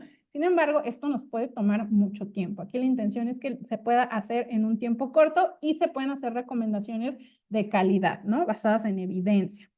Documentación clínica, nuevamente, generar todas estas notas, por ejemplo, las notas de seguimiento como borrador, y ahora sí que el médico o el clínico tiene ya la decisión final de la edición del documento. También para esta parte, por ejemplo, de codificar diagnósticos podría ayudarnos. Y finalmente, para salud pública. Ahorita dijimos que a través del análisis de todos estos datos que se van plasmando en el expediente electrónico, pues se podrían detectar patrones y señales en las poblaciones para detecciones tempranas, por ejemplo. Entonces, estas podrían ser algunas áreas de uso, algunas como pueden ver ya las podemos hacer ahora, hay algunas otras que probablemente necesitamos trabajar en algunos productos en el futuro para cumplirlas, ¿no? Ahora, también no solamente hablar de las utilidades, sino también hablar de las preocupaciones relacionadas a la inteligencia artificial generativa, especialmente porque son preocupantes en el contexto de salud. Y el primer problema del que vamos a hablar es del efecto de la caja negra. El efecto de la caja negra, pues probablemente nosotros también lo hayamos escuchado en el contexto de salud. Sin embargo, ¿qué es lo que significa en el aspecto tecnológico? Cuando los sistemas llegan a una decisión o a un resultado que no es completamente comprensible para los humanos. Y aunque funcionan bien, no siempre podemos entender cómo es que llegaron a esa decisión. Por ejemplo, un programa de traducción que de un día para otro aprendió a traducir un nuevo idioma y que no saben cómo hizo. Eso es un efecto de la caja negra. No sabemos cómo se llegó a ese resultado. Alucinaciones. Alucinaciones es que esta necesidad de generar una respuesta, aunque el motor o el generador no tenga la información correcta para contestarla. Por ejemplo, y aquí es probablemente más explicable a través de un ejemplo. Hay una anécdota muy relacionada a las alucinaciones que viene de la editorial Wolters Kluwer. El Chief Medical Officer de Wolters Kluwer estaba probando un motor de inteligencia artificial y le preguntó, le hizo una pregunta de su área de especialización y la inteligencia artificial generativa citó un artículo de el cual él nunca había escuchado. Entonces se fue a buscar a la literatura y no encontró el artículo por ninguna parte. Cuando regresó y le preguntó a la inteligencia artificial si se lo había inventado, le contestó que sí. Entonces, estas alucinaciones se crean por dos condiciones. Ya sea que la información no cumple, o sea, está usualmente alimentada con ciertos datos de entrenamiento que cubren cierta temporalidad. Por ejemplo, ustedes le preguntan a ChatGPT 3, les dice que está alimentado con información hasta el 2022, por decirles algo, ¿no? Por lo cual, si yo le hago una pregunta de que cambió o que es dependiente de tiempo y que pasó en 2024, pues probablemente no vaya a saber la respuesta. Y la otra cosa es que esta necesidad que tiene de contestar la pregunta con información que le es similar, por lo cual no tengo exactamente lo que tú me estás preguntando, pero voy a contestar con lo siguiente mejor que pueda. Ahí es donde se empiezan a generar las alucinaciones. Sesgo de contenido de entrenamiento, que aquí, bueno, ya vimos un ejemplo perfecto en la línea del tiempo con esto de Tay. Aquí la inteligencia artificial generativa va a ser tan buena como los datos de las que es alimentada, por lo cual siempre es muy importante revisar cuáles son esas fuentes que se están utilizando como datos de entrenamiento para los motores de inteligencia artificial generativa.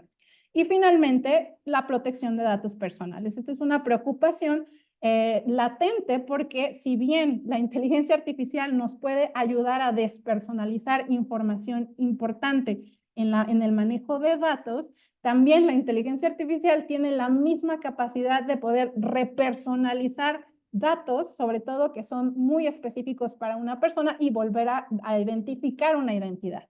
Entonces, estas son algunas preocupaciones que se deben, ahora sí que al estar hablando de motores, se deben ahora sí que mencionar cómo se están mitigando. Ahora, ¿cómo es que se pueden mitigar? ¿Cómo es que podemos hacer una inteligencia artificial generativa responsable? Cubriendo estas 4 preocupaciones que les acabo de decir.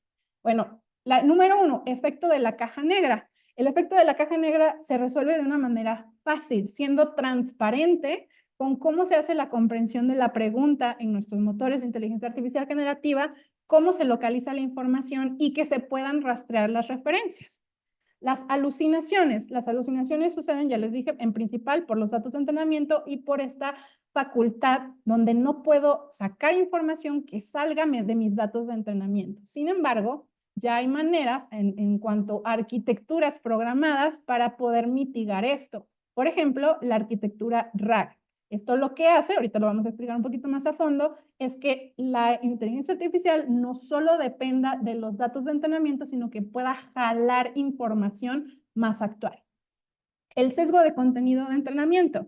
Aquí importante, nuevamente, de qué contenido estamos alimentando la inteligencia artificial. ¿Es contenido confiable? ¿Es contenido revisado? ¿Es contenido actualizado? Y en el caso de medicina, ¿es basado en evidencia? Y finalmente, la protección de datos personales, que sea un motor donde se compruebe que tenemos un acceso restringido a la información privada y que no vaya a utilizar los datos personales para fines de lucro. Entonces, ¿esto cómo funciona? Y aquí me voy a detener un poquito en esto de la arquitectura, en la arquitectura RAG. RAG significa Retrieval Augmented Generation. Y como les mencionaba, es una de las estrategias para no estar limitados a la información y a los datos de entrenamiento, sino que pueda recuperar fuentes actuales.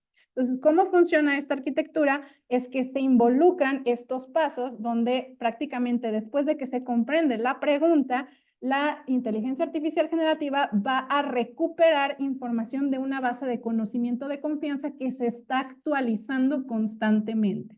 Y lo que va a hacer es aumentar, o sea, generar una respuesta. La respuesta, una vez que es generada, se va a validar con las citas para finalmente brindarle al usuario una respuesta final. Ahora, ¿cómo se ve cuando algo es transparente? Cuando un motor de inteligencia artificial es transparente. Aquí yo les estoy mostrando una captura de pantalla de Clinical Key AI. Y cómo pueden ustedes ver que la información, uno, sigue este proceso de comprobación, comprobación de la pregunta. Vean que primero yo le estoy haciendo una pregunta y me está validando si comprendió la pregunta. En este caso, yo usé abreviaturas y me dice, esta abreviatura significa esto. Luego, respuesta generada con referencias. Aquí ustedes no están solo viendo que está utilizando un marco de referencias y me dice exactamente de dónde salió cada cosa y la posibilidad de vincularse a las referencias. Entonces, esto es un proceso muy transparente donde puedo ver de dónde y cómo sale la información.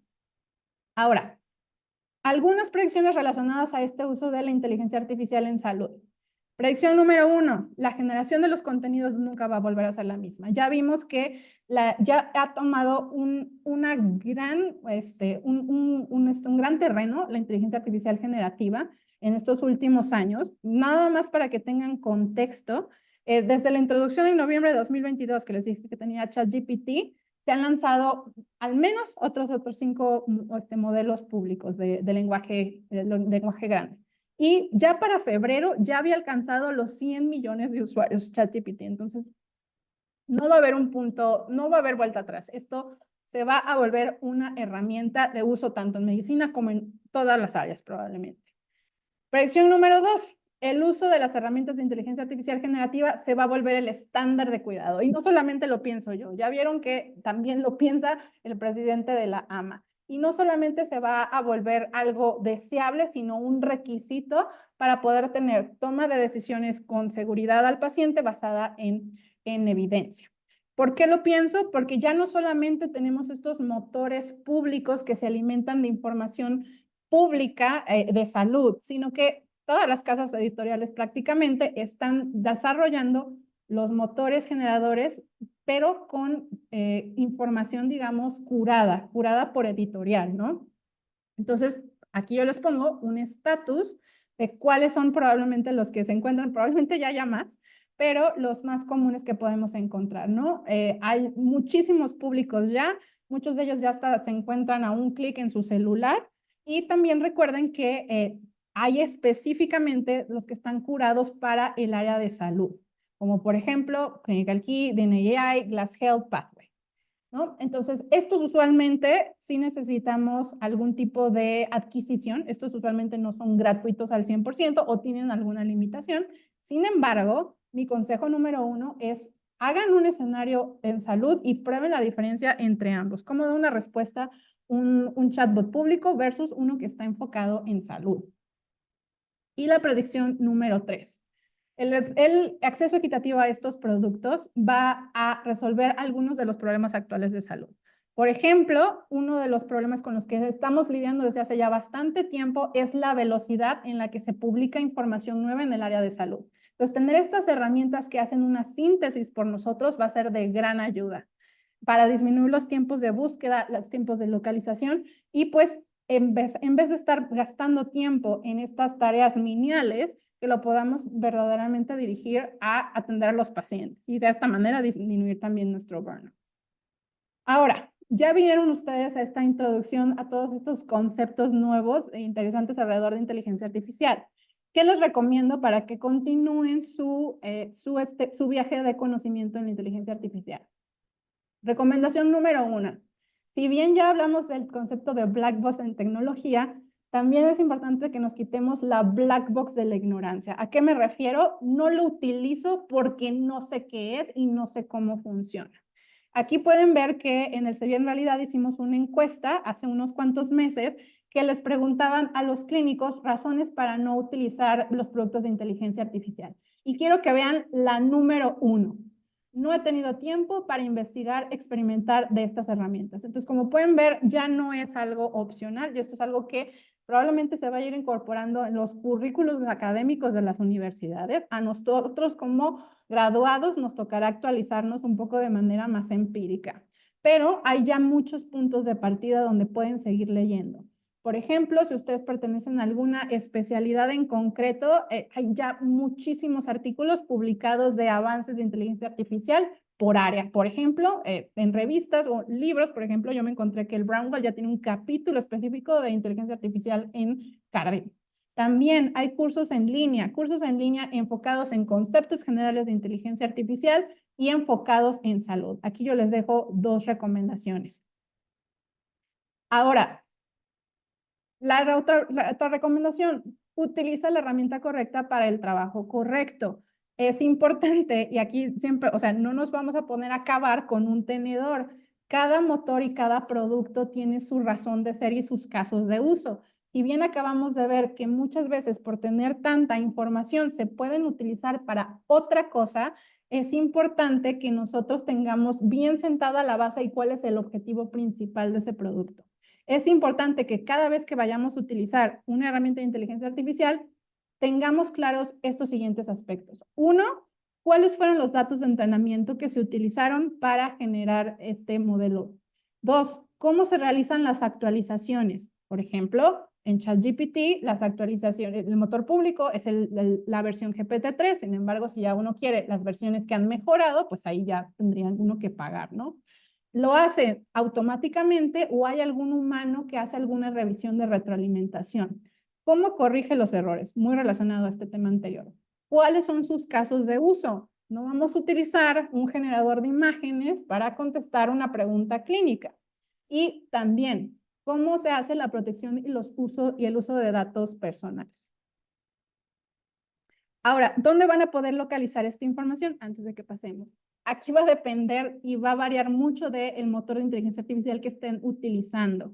Muchos de los casos hay una sección como la que les muestro aquí que les dice el cómo funciona o los detalles. Les recomiendo que no empiecen nada más a promptear, vean exactamente estos detalles, ¿no? A veces no es tan claro y no es tan transparente de dónde sale esta información. Sin embargo, por ejemplo, otra manera en que la pueden averiguar es directamente pregúntensela en el prompt a la inteligencia artificial generativa. Esa sería una segunda manera. O tercera, a veces vienen no adentro del producto como tal, pero sí vienen en alguna otra página web de la empresa los detalles alrededor del motor de inteligencia artificial generativa. Entonces, esas son las 3 maneras más comunes en que pueden obtener esta información. Y la otra recomendación, aprendan a promptear. Y ¿por qué? Porque los motores se tienen que utilizar, digamos, y ya vimos que 50% de la respuesta se va a basar en cómo le hice la pregunta, por lo cual sí es muy importante que cada motor puede tener diferentes condiciones para promptearse. Una manera en que nosotros podemos empezar a aprender es pídele al motor ejemplos de prompts adecuados. También haz pruebas con diferentes casos de uso. Por ejemplo, cómo maneja los errores ortográficos, cómo maneja las abreviaturas en salud, cómo maneja la traducción de idioma. Es necesario especificar lo que no deseamos porque muchas veces en el prompting tenemos que ponerlo negativo, ¿no? Y también retroalimentar a la inteligencia artificial de ser posible. Muchos de estos motores tienen esta funcionalidad de dime si esta respuesta estuvo bien o no. Eso es importante que lo hagamos para que puedan seguir mejorando las respuestas, sobre todo porque se hace una revisión, ahí sí muchos de los casos, humana, para que no vuelvan a cometer los mismos errores. Y recomendación final, la inteligencia generativa es un gran apoyo, pero nunca va a reemplazar su juicio clínico. Y aquí es muy importante que conforme esto va a empezar a tomar relevancia, mantengámonos alertas también de algo que se llama el sesgo de automatización. ¿A qué me refiero al sesgo de automatización? Es este problema donde nosotros confiamos más en la respuesta automatizada de un sistema que en nuestro juicio propio, aunque no nos haga sentido. Entonces, recuerden que ustedes tienen la última palabra y ustedes toman la decisión, no la inteligencia artificial. Es un apoyo nada más. Ahora, para estos últimos minutos que tenemos, que yo creo que va a ser más bien unos 10, lo que me gustaría es que pongamos en práctica, tomemos este momento para analizar algún motor de inteligencia artificial, el que ustedes quieran. Ahorita si quieren les pongo la diapositiva de cuáles hay públicos, pero escojan uno. ChatGPT, Copilot, Gemini, el que ustedes quieran. Escojan uno y vamos a evaluar primero que encuentren la información, ¿no? Van a localizar, entonces, los datos de entrenamiento que se utilizaron, cómo corrige los errores, cuáles son los casos de uso y cuál es la protección de datos personales que utiliza. Luego, ya que hayan localizado esta información, quiero que prueben el motor el modelo de lenguaje con algún caso de uso que mencionamos para salud. En concreto, educación al paciente, soporte a la toma de decisiones o documentación clínica, ya sea explícame como si fuera un paciente qué es la diabetes, por ejemplo, o qué es lo que se le debe administrar a un paciente con diagnóstico de bla, bla, bla, ¿no? O documentación clínica, genérame la nota de evolución de un paciente con tal, tal, tal. Esos son algunos ejemplos de casos de uso en salud, ¿no? Y como punto final, comprueben la información y las fuentes que se utilizaron. Muy bien, les voy a dar, no 15, vamos a intentar hacerlo en 10. Y les voy a volver a mostrar también los diferentes motores que tienen a su disposición.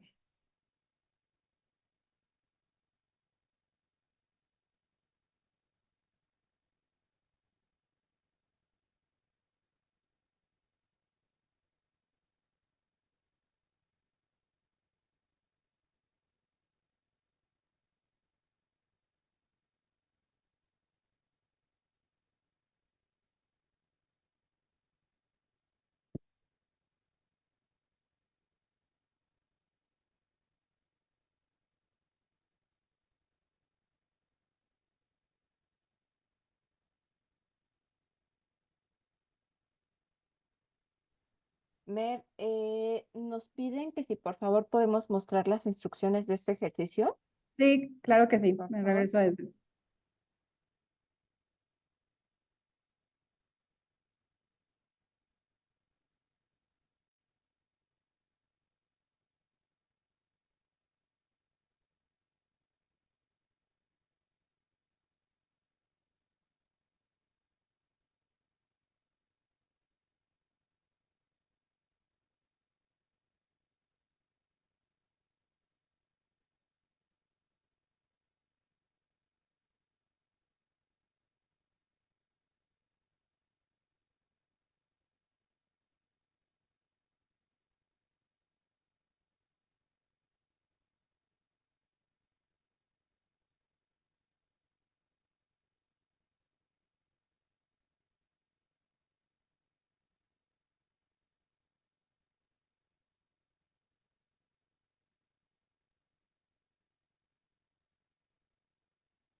Hola Gonzalo, no estamos hablando ahorita, estamos en el tiempo del ejercicio, por eso no escuchas nada.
Muy bien, yo creo que por motivos de tiempo aquí vamos a tener que cortar el ejercicio. Sin embargo, sí les recomiendo que lo terminen en casa, sobre todo porque ya para este punto muchos de nosotros ya hemos tenido algún tipo de contacto con algún motor de IA generativa, ¿no?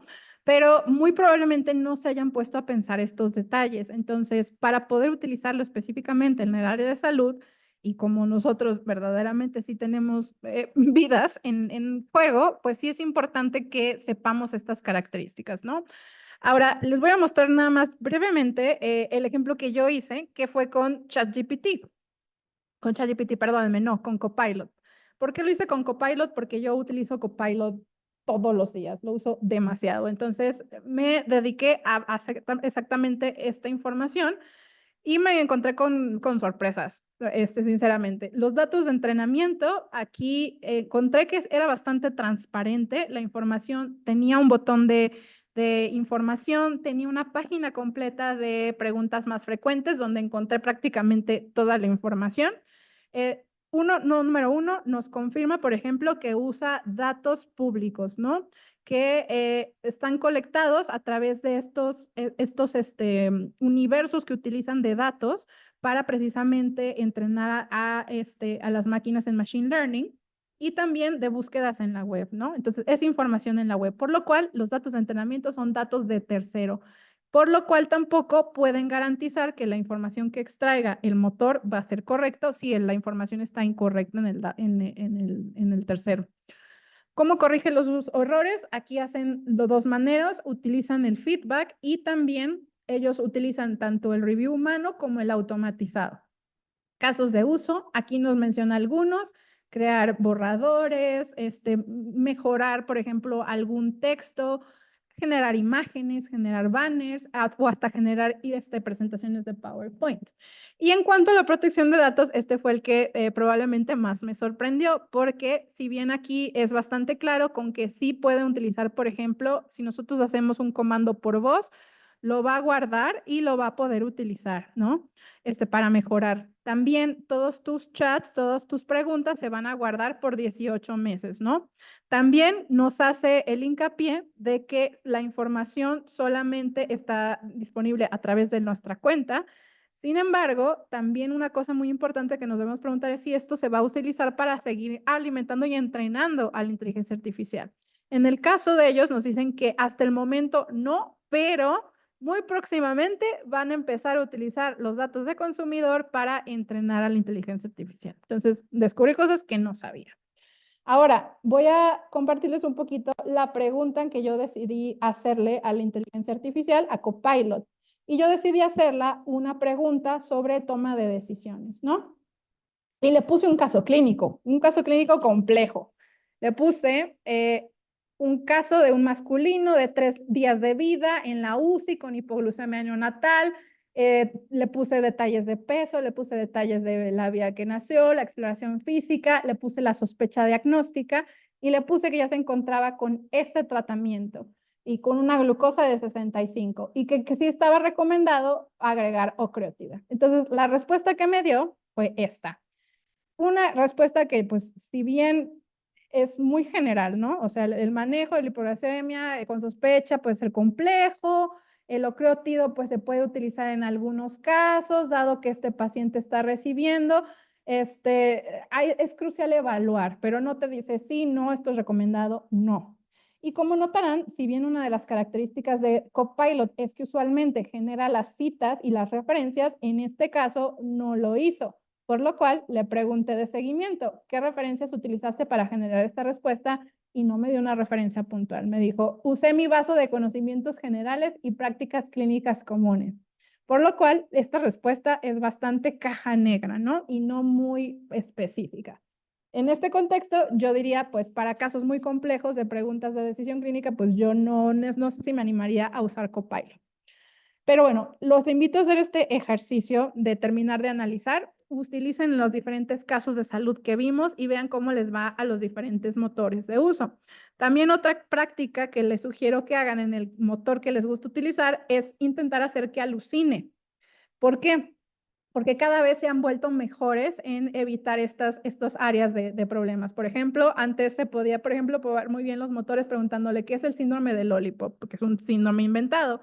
Y hace unos meses ChatGPT te contestaba que era un síndrome donde comían muchas paletas, cosas así, ¿no? Ahora si le preguntas, ya te dice que eso no existe. Entonces van mejorando constantemente basado en el feedback, como les decía. Ahora, bueno, ya para terminar esta sesión, vamos a revisar algunos anuncios importantes relacionados a la charla. Esta sesión les hace acreedores a un certificado, pero las instrucciones para que puedan generar su certificado se las vamos a estar enviando por correo en los próximos días.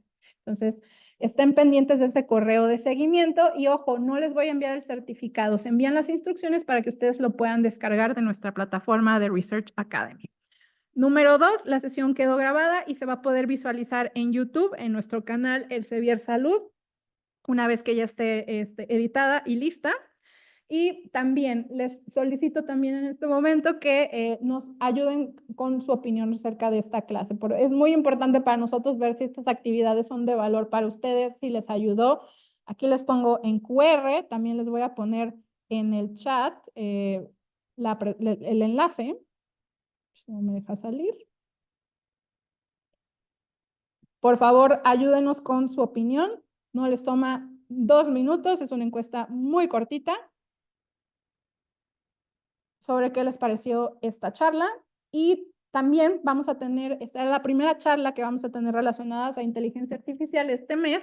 Estaban preguntando en el chat también que si tenemos algún producto del Elsevier de chat con inteligencia artificial. La respuesta es sí. Tenemos Clinical Key AI y en realidad vamos a tener una presentación de Clinical Key AI el jueves 21, donde vamos a poder hacer un demo y mostrárselos y ya ustedes, si quieren hacerle una pregunta a través de nosotros, también lo podrán probar. Entonces, los invito mucho. Ahí, Sai, si les puedes compartir el registro por el chat. Precisamente, ahí está, junto con el de la encuesta. Entonces, muy invitados todos a unirse para que vean el producto. Y bueno, ya nada más tomo estos últimos minutos para contestar sus preguntas que me han dejado muy amablemente en el Q&A. Ok, la pregunta número 1 de Ángel Valdés nos pregunta ¿cuánto se calcula la inversión financiera o monetaria hoy en IA en salud? Y bueno, esta es una pregunta, digamos, bastante compleja porque como acabamos de ver, la inversión se puede dividir dependiendo del área de salud en la que estamos hablando de diagnóstico, estamos hablando de gestión y también pues va a ser muy diferente por país, pero así que yo tenga en mente un número, sí había un reporte que publicó Frost and Sullivan, donde ellos hacen la estimación que todos estos productos que han salido en el mercado de inteligencia artificial en salud pues tendrán ahora sí que un alcance de unos 11 millones más o menos de dólares este año. Y ese número pues se va a crecer como a 36 para el 2029. Entonces no sé si esa cifra te ayuda, pero bueno, tener un poquito más contexto sería útil.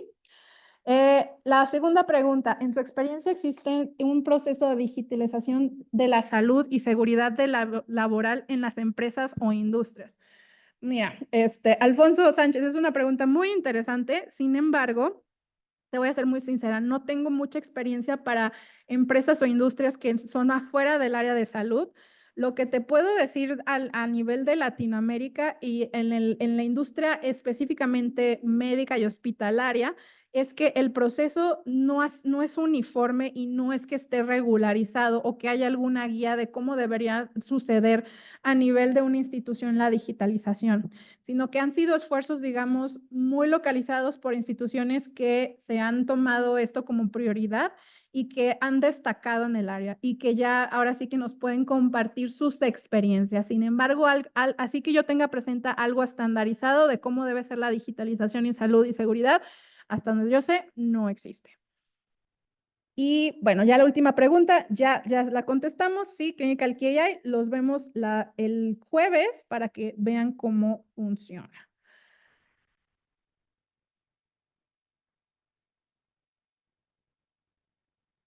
Perfecto. Están pidiendo el link nuevamente para la sesión del jueves. Vuelvo a compartirlo en el chat. Por favor, avísenme si lo pueden ver. El horario es a las 8 de la mañana, horario de Ciudad de México. Me parece que son las 9 en Colombia y en Perú.